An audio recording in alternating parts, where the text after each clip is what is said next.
അസ്സലാമു അലൈക്കും വറഹ്മത്തുള്ളാഹി തആല വബറകാതുഹു. മോനെ ആബി, രാവിലത്തെ ചായ കുടി കഴിഞ്ഞ് വെറുതെ റൂമിൽ കിടക്കുകയാണ് ആബിദ്. ഇന്നവൻ ബസ്സിൽ പോയിട്ടില്ല. അവൻ്റെ അടുത്ത് തന്നെ റസിയയും കുഞ്ഞുമുണ്ട്. അതെ, അവൻ്റെ രണ്ടാം ഭാര്യയും കുഞ്ഞും. ബെഡിൽ നിന്നും താഴേക്കിറങ്ങാൻ നോക്കുകയാണ് കുഞ്ഞ്. ആയുഷമ്മ തൻ്റെ വയ്യാത്ത കാലും കൊണ്ട് സ്റ്റെപ്പ് കയറി വന്നതിനൊരു കാരണമുണ്ട്. കുഞ്ഞിനൊരു വയസ്സ് തികയുകയാണ്. ഒരു കുഞ്ഞിൻ്റെയും ജന്മദിനം ആഘോഷിക്കാത്ത ആ തറവാട്ടിൽ ആദ്യമായി ആ കുഞ്ഞിൻ്റെ ബർത്ത്ഡേ ആഘോഷിക്കുന്നത്. ബർത്ത്ഡേ ആഘോഷിക്കാൻ പാടില്ലെന്ന് പറഞ്ഞ ആയിഷുമ്മ തന്നെയാണ് ആബിദിൻ്റെ കുഞ്ഞിൻ്റെ ജന്മദിനം ആഘോഷിക്കാൻ മുൻകൈ എടുത്തതും. തങ്ങളുടെ കുഞ്ഞുങ്ങളുടെ ബർത്ത്ഡേ ആഘോഷിക്കാൻ മറ്റു മക്കൾക്കും മരുമക്കൾക്കും ആഗ്രഹം ഉണ്ടായിരുന്നു. എങ്കിലും ഈ ആഗ്രഹങ്ങളെല്ലാം അപ്പപ്പോൾ ആയുഷുമ്മ തല്ലിക്കെടുത്തിരുന്നു. ഒരു പുതുമാതിരി ഇങ്ങനെയുണ്ടോ ഒരു ബർത്ത്ഡേ? അതെന്താ പണ്ടത്തെ കാലത്തൊക്കെ ഇപ്പം ഞങ്ങളൊക്കെ ബർത്ത്ഡേ ആഘോഷിച്ചിട്ടാ? ഇതിപ്പോൾ നിങ്ങൾ കുറച്ച് പുതിയ ആൾക്കാരുണ്ട് വിചാരിച്ചിക്കാണ്ടൊക്കെ ബർത്ത്ഡേ ഇല്ലാത്ത ഓരോ ആഘോഷങ്ങളായിട്ട് ഇവിടെ നടക്കൂല ഈ തറവാട്ടിൽ. മാണെന്നുണ്ടെങ്കിലേ വല്ല എന്തുക്കളോടെയും പോയി കഴിച്ചോളി, അതായിരിക്കും നല്ലത്. ശരിക്കും ആ ആയുഷുമ്മ അങ്ങനെയായിരുന്നു പറഞ്ഞിരുന്നത്. എന്നാൽ ഇപ്പോൾ ആബിദിൻ്റെ കുഞ്ഞിൻ്റെ ബർത്ത്ഡേ ആഘോഷിക്കുന്നതിന് അവർക്ക് പറയാനൊരു ന്യായമുണ്ട്. ബർത്ത്ഡേ അല്ല കഴിക്കുന്നത്, മൗലൂദാണ്. എല്ലാവരോടും അങ്ങനെയായിരുന്നു പറഞ്ഞത്. ഒരു വയസ്സ് തികയണമെന്നേ മൗലൂദ് ഓതാൻ നേർച്ചയാക്കിയിട്ടുണ്ടെന്ന്. അർത്ഥം കൊടുക്കാനുണ്ടത്രേ. എല്ലാം അവരുടെ നേർച്ചയാണെന്ന്. കുടുംബത്തിലെ എല്ലാവരെയും നാട്ടുകാരെയും എല്ലാം അറിയിച്ചുകൊണ്ട് ഒരു മൗലൂദ്.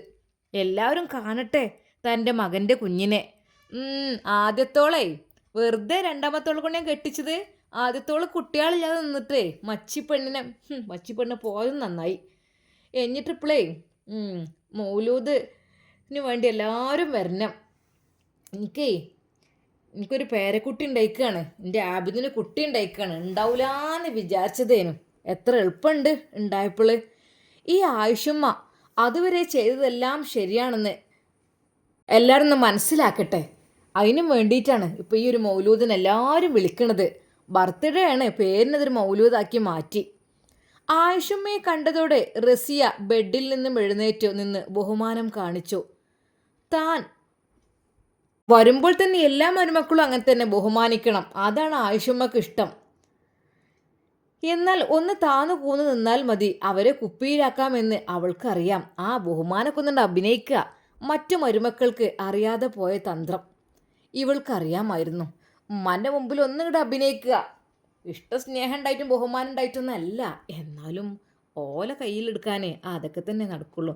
അവൾ വിചാരിച്ച പോലെ അവൾ എഴുന്നേറ്റ് നിന്നത് കണ്ടതും അവരുടെ മുഖം പ്രസന്നമായി. എൻ്റെ മരോള് കണ്ടില്ലേ? എന്താ എൻ്റെ മരോള് സാധനം? ഇപ്പോൾ മറ്റേ മരക്കളൊക്കെ ഉണ്ടല്ലോ, ഓല ഞാൻ അതിലെ പോകുമ്പോൾ മുഖമാണ് തിരിക്കാന്നല്ലാതെ ഇവള് കണ്ടില്ലേ ഞാൻ വരുമ്പോൾ തന്നെ നീച്ചവിടെ നിന്നിക്കണ്. ആബിദ് തന്നെ എന്തിനാണ് ഉമ്മ വിളിച്ചത് എന്ന രീതിയിൽ അവരെ നോക്കി. അത് പിന്നെ മൗലൂദിൻ്റെ അന്ന് ഇവൻ്റെ പേരിൽ നിന്റെ സ്വത്തുക്കൾ ഒക്കെ എഴുതി വെക്കണം. ഉമ്മയുടെ സംസാരം കേട്ട് അവൻ്റെ നെറ്റി ചുളിഞ്ഞു. ഉമ്മ എന്തീ പറയുന്നത്? എൻ്റെ സ്വത്തെല്ലാം അവനുള്ളത് തന്നെയല്ലേ? പിന്നെന്തിനാ? അത് അവൻ്റെ പേരിൽ തന്നെ ആക്കാനുള്ളതാണല്ലോ. ഉണ്ടാവുമല്ലോ, അത് അവനക്കുള്ളത് തന്നെയല്ലേ? പിന്നിപ്പോൾ എന്താ? അവൻ പറയുന്നത് കേട്ടതും ഉമ്മയുടെ സ്വരം വീണ്ടും അവിടെ മുഴങ്ങി. അല്ല മോനെ, നിന്റെ സ്വത്തിന് ഭാര്യമാർക്ക് കൂടെ ചെറിയൊരു അവകാശമില്ലേ? അനക്കടി വേറൊരു ഭാര്യയും കൂടെ ഇല്ലേ ഷാക്കിറ? ഓൾക്കും കൊടുക്കേണ്ടി വരൂലേ? എന്താ ജി പറയണത്? അങ്ങനെ വരുമ്പോഴേ നിനക്ക് എന്തെങ്കിലും സംഭവിച്ചാൽ ആ മച്ചിക്ക് കൂടെ എന്നെ വിഹിതം പോകും. അത് പാടില്ല, ഒരിക്കലും അത് പാടില്ല. എല്ലാം ഇവന് തന്നെ കിട്ടണം. ആ മച്ചിക്ക് കൊടുക്കണ എനിക്ക് ഇഷ്ടമില്ല. ആണ്ട് ഒഴിവാക്കിക്കൂടാൻ കൈനെ. ഉമ്മ നിങ്ങൾ എന്തീ പറയുന്നത്? അങ്ങനെ എഴുതി വെച്ചാൽ മതി. ഇനി നിങ്ങൾക്ക് വേറെ കുഞ്ഞുങ്ങൾ ഉണ്ടായാൽ അപ്പം മാറ്റി എഴുതാം. ഇപ്പം തൽക്കാലം ഒക്കെ ഓൻ്റെ പേരിക്കാണ് മാറ്റ കുട്ടിൻ്റെ. ഉമ്മ കുട്ടിക്ക് 1 വയസ്സല്ലായിട്ടുള്ളൂ. ഇപ്പം തന്നെ ഇപ്പം എന്തിനാ അത്? ഉമ്മ പറയുന്നത് കേട്ടപ്പോൾ ദേഷ്യം തോന്നി. അവൻ സമ്മതം എന്നതുപോലെ തലയാട്ടി. നോക്കട്ടെ, ഷാക്കിറയെക്കുറിച്ച് ഓർക്കാറുണ്ടെങ്കിലും അവൻ ഉമ്മ വീണ്ടും അവളെക്കുറിച്ച് പറഞ്ഞത് കേട്ടപ്പോഴാണ് അവളെ ഓർമ്മ വന്നത് അവന്. അതെ, ഓർമ്മയുണ്ട്. പക്ഷെ വീണ്ടും ഉമ്മ ഓർമ്മിപ്പിച്ചപ്പോൾ പിന്നെ ഒന്നുകൂടി ഉണ്ട് മോനെ. ഷാക്കിറയോട് അവളുടെ വീട്ടുകാരോട് മൗലൂദ് പറയണം. അതെൻ്റെ ഒരു വാശിയാണ്. ഏ ഇപ്പോഴും ഓള് നിൻ്റെ ഭാര്യയാണ്. അതുകൊണ്ട് ഓളോട് പറയണം, അവളും കാണട്ടെ റസിയാൻ്റെ മിടുക്ക്, നിൻ്റെ കുഞ്ഞിൻ്റെയും. എത്ര എളുപ്പമാണ് ഓള് പെറ്റത് റസിയ. ഉം, എന്താന്നില്ലേ ഇതിപ്പോൾ ഓള് എത്ര എൻ്റെ ഒപ്പം നിന്നു, എത്ര കൊല്ലങ്ങൾ നിന്നു. ഒന്നുകൊണ്ട് ഊറിയ ഇല്ലല്ലോ, ഇല്ല. അതാണ് പറഞ്ഞത്. ഇപ്പോൾ എന്തായാലും റസിയ വേഗം പറ്റും ചെയ്തു. ഏതായാലും ഓലൊക്കെ വിളിച്ച് കാണട്ടെ എൻ്റെ മരുമകളെ പവർ. അതിപ്പോൾ ഉമ്മ അവളുടെ വീട്ടിലേക്ക് എങ്ങനെ പോവുക? ഇത്രയുമായിട്ട് അങ്ങോട്ടും ഇങ്ങോട്ടും ഒരു ബന്ധമില്ലായിരുന്നത് ശരിയല്ലേ? ഒരു ബന്ധം ഇല്ലായിരുന്നല്ലോ. അവളുടെ ആദ്യത്തെ വീടൊന്നും അല്ല, ഇപ്പോൾ അവിടെ ഇല്ല അതൊന്നും. അത് ആർക്കോ വിറ്റത് ആയിരുന്നു. വാങ്ങിയവർ ആ വീട് പൊളിച്ചും ചെയ്തു. ഇനി പഴയ താമസ സ്ഥലമൊക്കെ തപ്പിപ്പെറുക്കി അവരുടെ വീട് അന്വേഷിക്കേണ്ട. അവളുടെ സഹോദരിമാരുടെ വീട്ടുകാർ എങ്ങനെ പ്രതികരിക്കും എന്നോർത്ത് ഉമ്മയെ അതിൽ നിന്നും പിന്തിരിപ്പിക്കാൻ ആബിദ് ഏറെ നോക്കി. എടാ, അതിനിപ്പോൾ ഇത്ര വലിയ പണിയുണ്ടോ? ഒന്നുമില്ല, എൻ്റെ കെട്ടിയോളന്നല്ലേ, ഓലൊക്കെ കാണട്ടടി എൻ്റെ ഇത് പവറൊന്ന്. ഒരു അഡ്രസ്സ് കണ്ടുപിടിക്കാനാണോ മോനെ പണി? നിനക്ക് പറ്റിയില്ലെങ്കിൽ പറയും, ഞാൻ വേറെ ആരെങ്കിലും കൂട്ടി കണ്ടുപിടിച്ച് പറഞ്ഞോളാം. ഉമ്മ അതിൽ നിന്ന് പിന്മാറില്ലെന്ന് കണ്ടപ്പോൾ അവന് സമ്മതിക്കേണ്ടി വന്നു. എടാ ഇങ്ങോട്ട് കൊണ്ട, ഞാൻ പൊയ്ക്കോളാം. ഉമ്മ വേണ്ട. എന്നാൽ ഈ സമയം ഷാക്കിറ സ്റ്റിച്ച് ചെയ്യാൻ ആവശ്യമുള്ള കുറച്ച് സാധനങ്ങൾ ദീപയെയും കൂട്ടി മേടിച്ച് വരുന്നതേ ഉണ്ടായിരുന്നുള്ളൂ. ഷാക്കിറ ഹാളിലെ നിലത്ത് വന്ന പാടത്തന്നെ കിടന്നതാണ്. മുകളിലെ ഫാൻ അതിൻ്റെ ഫുൾ സ്പീഡിൽ കറങ്ങുന്നുണ്ട്. പുറത്തേക്ക് ഇറങ്ങാൻ വയ്യ, അത്രയ്ക്ക് ചൂടാണ്. ചൂടൊന്നടങ്ങി ഇത്തിരി നേരം ഒന്ന് കഴിഞ്ഞപ്പോൾ അറിയാതെ മയങ്ങിപ്പോയി അവള്. അപ്പോഴാണ് പുറത്ത് ഒരു കാർ വന്ന് നിൽക്കുന്ന ശബ്ദം കേട്ടത്. പക്ഷേ അത് ഉമ്മയും ഉപ്പയും കേട്ടിരുന്നെങ്കിലും അവൾ കേട്ടില്ല. ചിലപ്പോൾ നമുക്ക് കിടന്ന പാട് ഗാഢമായൊരു ഉറക്കം കിട്ടില്ലേ, അതുപോലെ ഉറക്കത്തിലായിരിക്കും അവൾ അതൊന്നും അറിഞ്ഞില്ല. പുറത്ത് കാറ് വന്ന് നിന്നിട്ടുണ്ട്. ഹാളിൽ അവൾ കിടക്കുന്നത് നോക്കി അവളെയും കടന്നുകൊണ്ട് ഉമ്മറത്തേക്ക് പോയി കതക് തുറന്നു നോക്കി ഉമ്മ. കാറിൽ നിന്നും കുഞ്ഞിനെയും എടുത്ത് ആദ്യം ഇറങ്ങിയത് ആയിഷുമ്മ ആയിരുന്നു. എങ്കിലും ഇത്രയും വർഷമായതുകൊണ്ട് തന്നെ ഉമ്മാക്ക് അവരെ മനസ്സിലായില്ല. ചെറിയ കുഞ്ഞിനെയും കൊണ്ട് തങ്ങളെ വീട്ടിലേക്ക് വരാൻ ആരാണുള്ളത് എന്നാണ് ഇപ്പോൾ ചിന്തിച്ചത്. പക്ഷേ ആ ചിന്തകൾക്ക് കുറച്ചു നേരത്തെ ആയുസേ ഉണ്ടായിരുന്നുള്ളൂ. ഡ്രൈവർ സീറ്റിൽ നിന്നും ആബിദ് ഇറങ്ങുന്നത് കണ്ടു. അവന് ഉമ്മാക്ക് മനസ്സിലാക്കാൻ ഒരു ബുദ്ധിമുട്ടുണ്ടായില്ല. 7 വർഷം തൻ്റെ മൂത്ത മരുമകനായല്ലേ, സ്നേഹിച്ച മോനല്ലേ. അതൊക്കെ പെട്ടെന്ന് മറക്കാൻ കഴിയോ? അവർക്കൊക്കെ അല്ലേ അവരെക്കാളും പിന്നിൽ നിൽക്കുന്ന തങ്ങൾ ഇഷ്ടമില്ലാതിരുന്നത്. എന്നാൽ ആബിദിനെ കണ്ടപ്പോൾ ഉമ്മ ഞെട്ടി. എന്നിരുന്നാലും ഇത്രയും വർഷത്തിനു ശേഷം അവനെ ഞങ്ങളുടെ വീട്ടിലേക്ക് കണ്ടതിൽ ഒരു ബേജാറായിരുന്നു അവർക്ക്. എന്താ ഖദീജ, വീട്ടിൽ ആരെങ്കിലും വന്ന് അങ്ങനെ നോക്കി നിൽക്കുകയാണോ ചെയ്യുന്നത്? അകത്തേക്ക് വിളിക്കണമെന്നില്ലേ? ആയിഷുമ്മ ഇത്തിരി പരിഹാസത്തോടെ അവരുടെ മുഖത്തേക്ക് നോക്കി. തങ്ങളെ കണ്ടപ്പോൾ ഉള്ള അവരുടെ മുഖഭാവങ്ങൾ ശ്രദ്ധിക്കുകയായിരുന്നു.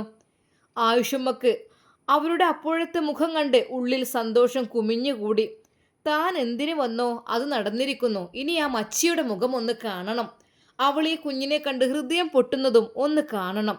ആദ്യത്തെ പകപ്പ് വിട്ടുമാറാതെ തന്നെ ഷാക്കിറയുടെ ഉമ്മ അവരെ അകത്തേക്ക് ക്ഷണിച്ചു. കേറിയിരിക്കി. ആബിദിൻ്റെ കണ്ണുകൾ ആ വീട് മൊത്തം ഒന്ന് കണ്ണോടിച്ചു. ചെറിയ വീടാണെങ്കിലും കണ്ണിനൊരു കുളിരുണ്ട്. അകത്തേക്ക് കടന്നതും അവൾ ഷാക്കിറയെ കാണാൻ ധൃതിയായി. അവന് ഇഷ്ടമായിരുന്നു ഷാക്കിറാനെ. എന്താ ചെയ്യുക, ഉമ്മാൻ്റെ നിർബന്ധം കൊണ്ട്. നീ പറഞ്ഞിട്ട് കാര്യമില്ല. ആയിഷമ്മയും ആബിദയും ഉമ്മറത്ത് കയറി ഇരുന്നപ്പോൾ ഉമ്മ ധൃതിയിൽ പോയി ഷാക്കിറയെ വിളിച്ചുണർത്തി. കണ്ണുകൾ ചിമ്മി തുറന്ന് ഉമ്മയെ നോക്കിയ അവൾ സാവകാശം എഴുന്നേറ്റിരുന്നു. എന്താണെന്നതുപോലെ ഉമ്മയുടെ മുഖത്തേക്ക് നോക്കി. ഉമ്മ എന്താ? ഉമ്മ മെല്ലെ എന്തോ പറയാൻ തുടങ്ങിയപ്പോഴേക്കും ഉമ്മയുടെ പുറകിൽ നിൽക്കുന്ന അവളുടെ അമ്മായിമ്മ ആയിഷുമ്മയെ കണ്ടവൾ ചാടി എഴുന്നേറ്റു. ഒന്നുകൂടെ ചിമ്മി തുറന്നവൾ ഇനി സ്വപ്നമാണോ? അല്ലാതെ ഇവിടെ നിന്നും പോന്നതിന് ശേഷം ഇതുവരെ വീട്ടിലേക്ക് ഒരുത്തനും വന്നിട്ടില്ല. ഒരിക്കൽ ആബിദയ്ക്ക് കണ്ടിരുന്നു എന്നതല്ലാതെ പിന്നെ വീട്ടിലേക്ക് ആരെയും കണ്ടിട്ടില്ല, കാണുകയും വേണ്ട. അവൾ അവരുടെ കയ്യിലിരിക്കുന്ന കുഞ്ഞിനെ നോക്കി. റസിയയുടെ ഛായ എവിടെയൊക്കെയോ ഉള്ളതായിട്ട് തോന്നി അവൾക്ക്. പടച്ചോനെ, സ്വപ്നത്തിൽ കുടുംബസമേതം തൻ്റെ വീട്ടിലേക്ക് വന്ന് ഉറക്കം കെടുത്താണോ? എന്താടി മച്ചി, നീ എൻ്റെ കുഞ്ഞിനെ നോക്കി കണ്ണു വെക്കുന്നോ എന്ന ആയിഷയുടെ ഗർജിക്കും പോലുള്ള ശബ്ദം വേണ്ടി വന്നു. അവൾക്ക് താനീ കാണുന്നത് സ്വപ്നമല്ല എന്ന് തിരിച്ചറിയാൻ. അവളൊരു പിടപ്പോടെ അവരിൽ നിന്നും കണ്ണുകൾ എടുത്ത് മറക്കാൻ ശ്രമിച്ചു. മച്ചി എന്ന പേര് വീണ്ടും കേട്ടപ്പോൾ അവൾ അറിയാതെ തന്നെ അവളുടെ കണ്ണുകൾ നിറഞ്ഞു. വീട്ടിൽ വന്ന് മച്ചി എന്നൊക്കെ വിളിക്കുക. പാവം, ആരോടും എതിർത്ത് സംസാരിക്കാൻ അറിയാത്ത അവളുടെ ഉമ്മ പോലും തങ്ങളുടെ വീട്ടിലേക്ക് കയറി വന്ന് വേദനിപ്പിക്കുന്നവരെ ഒന്ന് നോക്കി. നിങ്ങൾ വന്ന കാര്യം പറയാൻ നോക്കൂ. എൻ്റെ കുട്ടി എന്താണെന്ന് ഞങ്ങൾക്കറിയാം. നിങ്ങളെപ്പോലെ കൊട്ടാരം പോലുള്ള വീടൊന്നുമില്ലെങ്കിലും എൻ്റെ വീടാണിത്. ഇതുവരെ നിങ്ങൾ ചെയ്തതൊക്കെ ഞങ്ങൾ അങ്ങ് ക്ഷമിച്ചു. പക്ഷേ ഒന്നിനും വരാത്ത എൻ്റെ മോളെ ഇവിടെ വന്ന് വിഷമിപ്പിച്ചാലേ ഞങ്ങൾ നിങ്ങൾക്കെതിരൊരു കേസ് അങ്ങ് കൊടുക്കും. അങ്ങനെ കൊടുത്താലും പണം അറിഞ്ഞോ നിങ്ങളത് മായ്ച്ചു കളയും എന്ന് എനിക്കറിയാം. നിങ്ങൾക്ക് ഇഷ്ടം പോലെ പണമുള്ളതാണല്ലോ. പണം ഇഷ്ടം പോലെ എറിഞ്ഞു കഴിഞ്ഞാൽ ഏത് കേസും ഇല്ലാതായി പോവുമല്ലോ. എന്നാലും നിങ്ങളുടെ മേൽ അങ്ങനെ ഒരു കേസുണ്ടായിരുന്നെന്ന് 4 പേരെങ്കിലും അറിയും. ഉപ്പ തൻ്റെ മോളെ അവർ വീണ്ടും വീണ്ടും കുത്തി നോവിക്കുന്നത് സഹിക്കാതെ പറഞ്ഞു. നിങ്ങൾ ഇനി എൻ്റെ മോളെ വിഷമിപ്പിക്കല്ലേ. അതോടെ ആയിഷുമ്മ ഒന്നൊതുങ്ങി. അതിപ്പോൾ ഷാക്കിറ ഇപ്പോഴും ഓൻ്റെ ബീവി തന്നെയല്ലേ. അപ്പോൾ ഇവൻ അവളുടെ കാര്യങ്ങളൊക്കെ നോക്കട്ടെ. കുഞ്ഞിനെ ചൂണ്ടിക്കൊണ്ട് ആയിഷുമ്മ പറയുന്നത് അവർക്ക് 3 പേർക്ക് മനസ്സിലായില്ല. ആബിദിന് കുഞ്ഞുണ്ടായിട്ട് 1 വർഷമായി. സഫർ 5-നാണ് പ്രസവം നടന്നത്. അന്ന് മൗലൂദ് നടത്തണം എന്ന് വിചാരിക്കുന്നുണ്ട്. എന്തൊക്കെ തന്നെയായാലും എൻ്റെ മോൻ്റെ ഭാര്യനല്ലേ ഷാക്കിറയും. ആദ്യം നിന്നോടാണ് പറയണത്. നീ ഇവിടെ കിടന്നുറങ്ങി ഉമ്മാൻ്റെ ഉപ്പാൻ്റെ മനസ്സ് വേദനിപ്പിക്കാതെ ഞങ്ങളുടെ കൂടെ വന്ന് കുഞ്ഞിൻ്റെ കാര്യങ്ങളൊക്കെ നോക്കാൻ നോക്ക്. അങ്ങനെ ആവുമ്പോൾ എങ്കിലും പഠിച്ചോൻ ചിലപ്പോൾ നിനക്കൊരു കുഞ്ഞിനെ തരാൻ തോന്നിയാലോ. അവർ വീണ്ടും നാവിലൂടെ വിഷം ചീറ്റിക്കൊണ്ടിരുന്നു. എൻ്റെയും എൻ്റെ ബീവിയുടെയും ഒരു വിഷമം നിങ്ങൾ അറിയേണ്ട ആവശ്യമില്ല. നിങ്ങൾക്ക് നിങ്ങളുടെ മോനും കുഞ്ഞും ജീവനാണെങ്കിൽ അവരുടെ കാര്യം മാത്രം നോക്കിയാൽ മതി. എൻ്റെ കുഞ്ഞിനെ ഞങ്ങൾ നോക്കിക്കോളാം. വീണ്ടും ഉപ്പ ആയിഷമ്മയുടെ നേരെ തിരിഞ്ഞു. എല്ലാം കേട്ട് ആബിദ് ഉമ്മറത്ത് തന്നെ ഇരിക്കുകയാണ്. ഇങ്ങോട്ട് വന്നത് ഉമ്മയുടെ നിർബന്ധമാണ്. എന്നിട്ടിപ്പോൾ എന്തൊക്കെയാണ് പറയുന്നത്?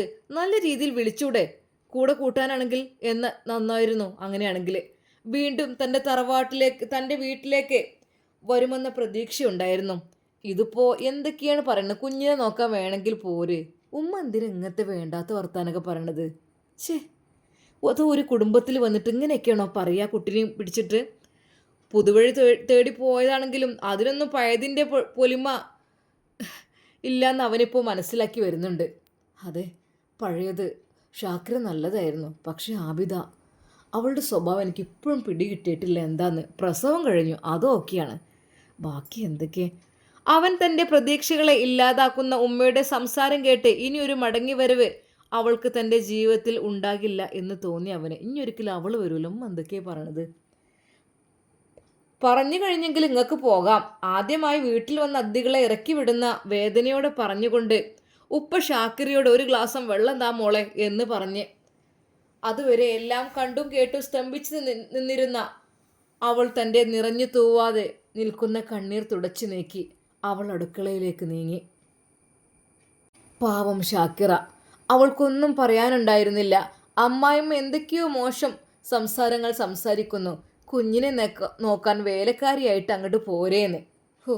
ആയിഷമ്മക്ക് താൻ വന്നതിൻ്റെ ആവശ്യം മുഴുവനായി നടന്നില്ലെങ്കിലും ഷാക്കിറ കുഞ്ഞിനെ നോക്കി കണ്ണ് നിറച്ചത് ഇഷ്ടമായി. അവൾക്ക് നല്ലോണം കൊണ്ടക്കണ്.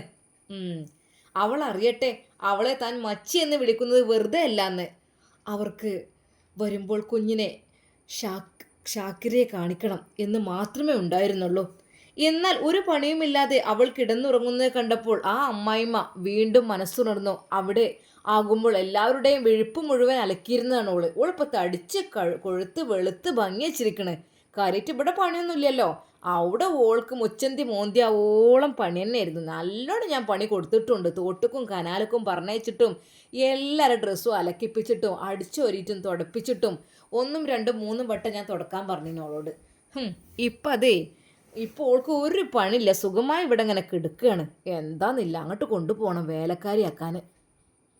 എന്നാൽ ഈ സമയം ആബിദ് ഓള് നല്ല ഭംഗിയും കൂടിക്കണം പെണ്ണ്. അപ്പോഴേക്കും ഉമ്മ ഓരോന്ന് ചലച്ചിട്ടത് ഇല്ലാതാക്കി. അവളെ വീണ്ടും അവരുടെ വീട്ടിലേക്ക് കൂട്ടിക്കൊണ്ടു പോകാൻ കഴിയാത്തതിൻ്റെ ഉള്ള ദേഷ്യത്തോടെയാണ് ആയുഷുമ്മ, അതെ നിങ്ങൾ പോയിക്കോളി, എൻ്റെ കുട്ടിനെ നിങ്ങൾക്ക് വിട്ടുതരൂല. ആ കിളവൻ അതൊക്കെ ഇല്ലാതാക്കി. ഛേ, ആയുഷുമ്മക്ക് ദേഷ്യമാണ് വന്നത്. 4ാമത്തെ പ്രാവശ്യം കാളിംഗ് ബെൽ അടിച്ചപ്പോൾ ആണ് ഷാക്കിറ ഡോർ തുറന്നത്. ഇവിടെ എല്ലാവർക്കും എന്ത് പറ്റിയതാണ്? പതിവിൽ നിന്നും വിപരീതമായി ഡോർ തുറക്കാൻ വൈകിയത് കൊണ്ട് തന്നെ ഫെബി ചോദിച്ചു. എന്താ ഇവിടെ എല്ലാവർക്കും നിശബ്ദത?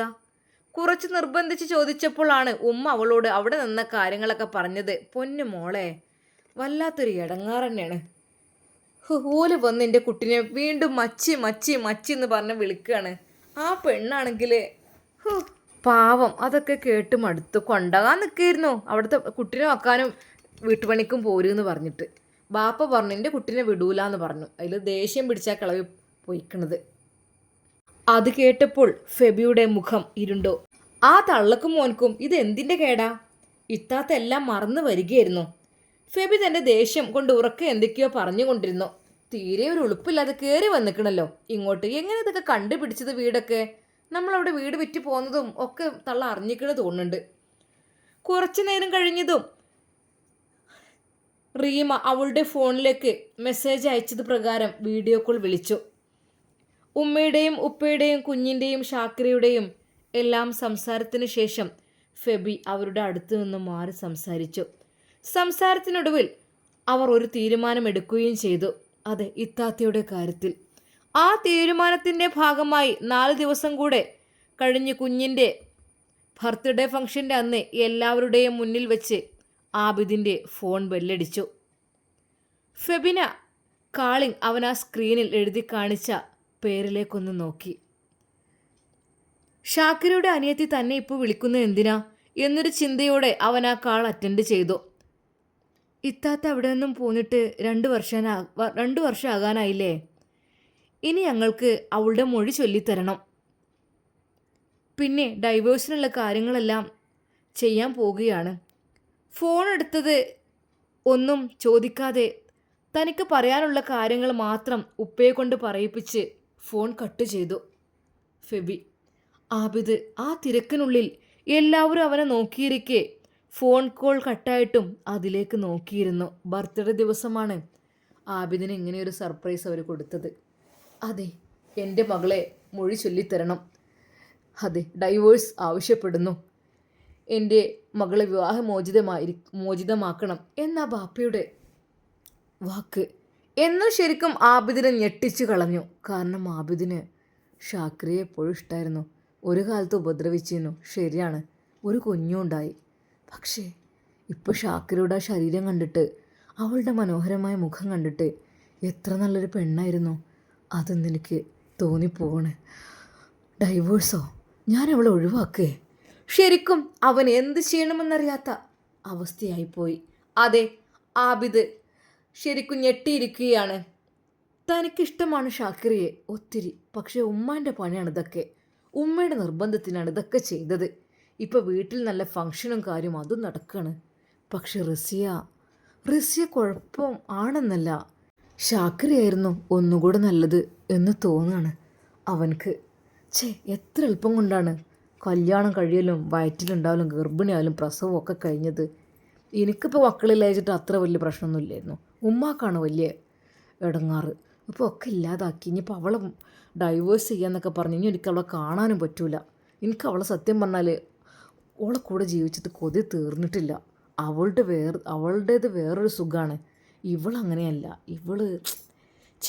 ആബിദിന് എന്തൊക്കെയോ തോന്നി തുടങ്ങി. അവൻ ആ ഫോൺ കോൾ വന്നതിന് ശേഷം ശരിക്കും അന്തം വിട്ട് നിൽക്കുകയാണ്. അതെ, ആബിദ് അവളെ ഡൈവേഴ്സ് ചെയ്യുമോ? അമ്മായിമ്മ തള്ളക്ക് സന്തോഷമാകുമോ? അറിയില്ല. നമുക്ക് കാത്തിരുന്ന് കാണാം. എൻ്റെ പ്രിയപ്പെട്ട കൂട്ടുകാർ, കമൻറ്റായി രേഖപ്പെടുത്തണേ. സ്റ്റോറി ഇതിൻ്റെ ബാക്കി വേണോ വേണ്ടേ എന്നുള്ളത് കേട്ടോ. നിങ്ങളുടെ ഇഷ്ടത്തിനനുസരിച്ച് ഞാൻ വിടണ്ട് ഇൻഷാ അല്ലാ. എല്ലാവർക്കും അസ്സലാമു അലൈക്കും വറഹ്മത്തുള്ളാഹി.